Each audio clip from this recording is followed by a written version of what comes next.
Guys, we have a very heavy topic today. Maybe not that heavy, but it should be a fun one. Let's see what we have.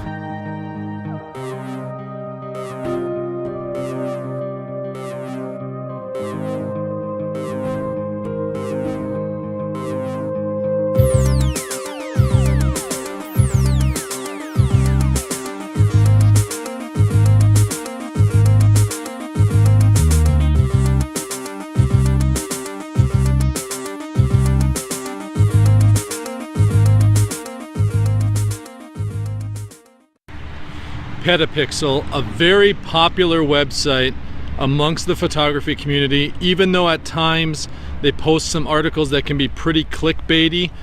They came out with an article just the other day that I just saw yesterday called Sharpening the Photographic Mind, the Two Types of Photographers. And it's a topic that was a very good article and something I've really gone through myself as a photographer, and I wanted to talk about it here, so let's dive in.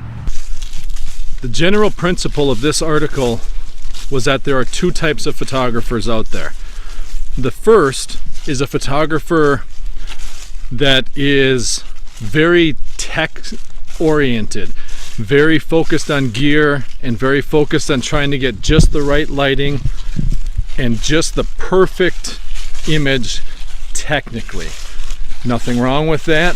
I think we've all been there. This photographer also tends to be very focused on gear and having the latest, greatest, and best of what's out there. The second type of photographer is one that's not so obsessed with gear and tends to focus more on the interaction and being able to capture the mood, the moment, and the interaction between the human elements in a story. Even if you're shooting a landscape or something like that, being able to evoke that mood response. And they don't really focus on gear that much. Now, when we talk about those two things, they're not mutually exclusive. That's to mean a photographer that's interested in just the gear doesn't necessarily completely forego any element of human interaction, storytelling, or mood. At the same time, a photographer that focuses on the mood and the story and everything else, it's not like they never visit a gear blog and they don't care about what gear they use, right? Now, if you find yourself in one of those camps or the other, either way is fine. It doesn't mean one is better or worse than the other side. What it does mean is that you have a very different approach at how you tackle the issues of your photography and what you want to include in there. Now, I would argue that in many ways, most of us have found ourselves in one camp or the other at certain points in time. And I was asked which type of photographer I fall into the side of more frequently. And to answer that, I think what ends up happening, for me at least, is that early on when I first got into photography, it was all about gear, all about chasing this stuff, and all about trying to be the best technical photographer I could. And in some ways at the expense of the creative side of things, right? You're more worried about the lighting looking just right, or having the specific f-stop or specific setting on your camera to give you a desired effect. And that's good to know that stuff, but it isn't what makes a final image really speak to somebody. Now, what I've found for me that's happened over the years I've been doing photography is that as I learned the technical side more and more, and this is where I think the article kind of swerves a little sideways and kind of omits a little bit of information, is that over the years, my photography has got to the point where the technical side becomes second nature. You start to learn it more and more, and it starts to become something that in the back of your mind you just know. You don't have to think about it, it's just muscle memory and you do it. And I think for some photographers, they get to that point of the technical perfection they're seeking and they stay there, because as the article mentions, those pictures, those single images do end up showing really well on sites like 500px, Flickr, Instagram, places like that as a standalone image. what ends up happening is that some people just never leave that realm, and that's where they're comfortable, and that's okay.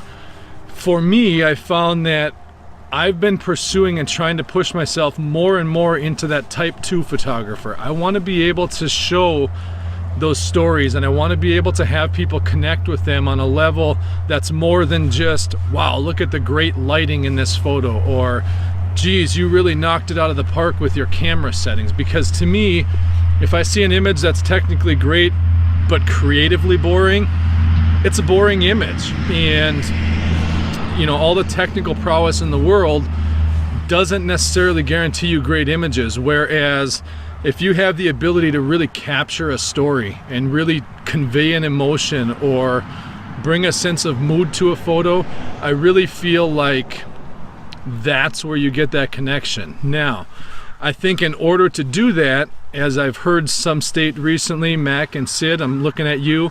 You talked about this at the end of your podcast this week, and Mac mentioned how so many people use the idea of a photograph telling a story as a crutch, as a way to say, well, technically this photo is crap, but look at the story it conveys, and using it just to fall back on. And I agree with him on that, and I think that does happen a lot. What I think happens is where these two roads merge, and you find someone who is very, very technically savvy. I mean, they know their way around their settings, their lighting, they just see it and it's second nature, and then they can focus on telling those stories. That's where the magic happens. And for me, you asked where I fall in that scheme of things. I'd like to say I fall in the type 2 range where I'm trying to tell a story, but the reality is that I'm still finding my way out of type 1. I'm still working my way and trying to develop a mindset so that I can be more of that type 2 photographer, that all the technical stuff just comes to me second nature, muscle memory, and allows me to create the story and the images and the vision that I have of a specific scene or a specific interaction with a person, be it weddings, portraits, landscape, wildlife, it doesn't matter. So I'm a work in progress, like we all are. And I think that's something that pushes me forward, and it's that area of learning where you really find out how much you don't know. So I'd love to say I'm a type 2 photographer. I tend to lean a little more that way, but I certainly always have the tech side of me that likes reading about new gear, that likes to make sure that I'm doing things technically right as far as exposures and things like that. So kind of one foot in each camp, but leaning more on the type 2 side. Work in progress, and I assume that most people are in that same boat. I'd love to hear where you guys feel you're at, and if you think there's any value to being on one side or the other. I don't think it's a black and white issue, but that's not for me to decide, is it?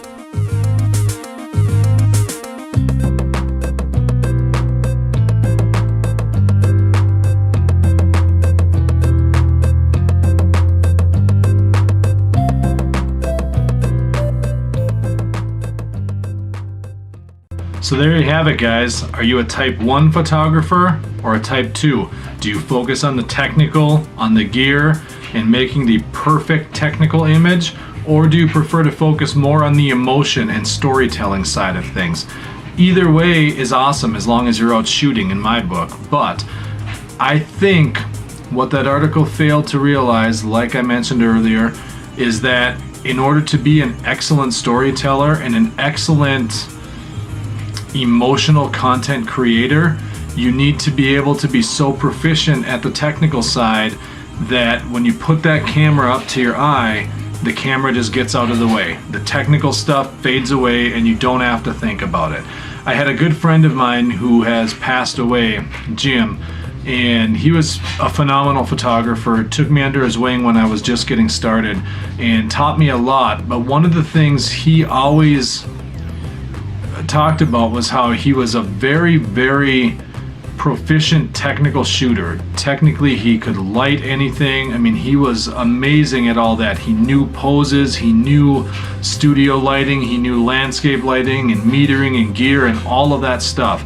But the one thing he always mentioned to me on numerous talks was how he just felt like even though he had the technical side down, he really struggled on the creative side. And I think that's the pursuit that a lot of people, when they get going, they dive into the technical stuff because that's the stuff that you can tangibly look at in a book and a website or whatever it might be, and you can learn that.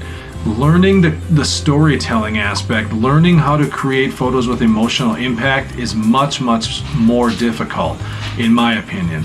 And so, you know, I think for me personally, that's where I fall. I'm striving to be a better and better storyteller. I'm comfortable technically so that when I bring my camera to my eye, I don't have to think about what setting I should be at, what f-stop, where I should put this light. I can move that stuff around, and I'm no expert there. I'm still learning that side as well.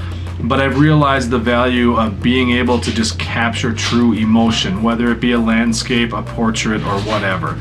But anyways, I'd love to hear what you guys think about it. So down below, make sure and give me some information, some feedback on your thoughts in the comments. I will have a link to that article here as well in the show notes, so make sure that you go check that article out. It's really a good read.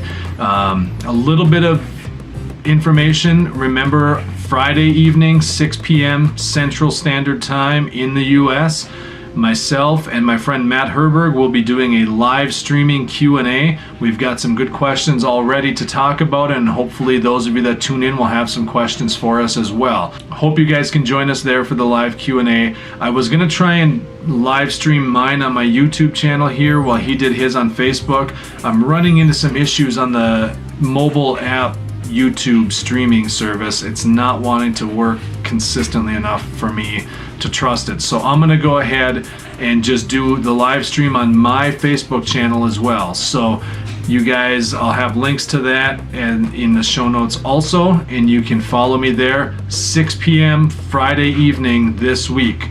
Make sure you get there. That'll be, I think it's October 28th, if I remember right. Thanks again for riding along with me today. I appreciate it. Hopefully I've given you something to think about with your photography, a little entertainment possibly, and you guys take care, have a good night, and I will see you tomorrow.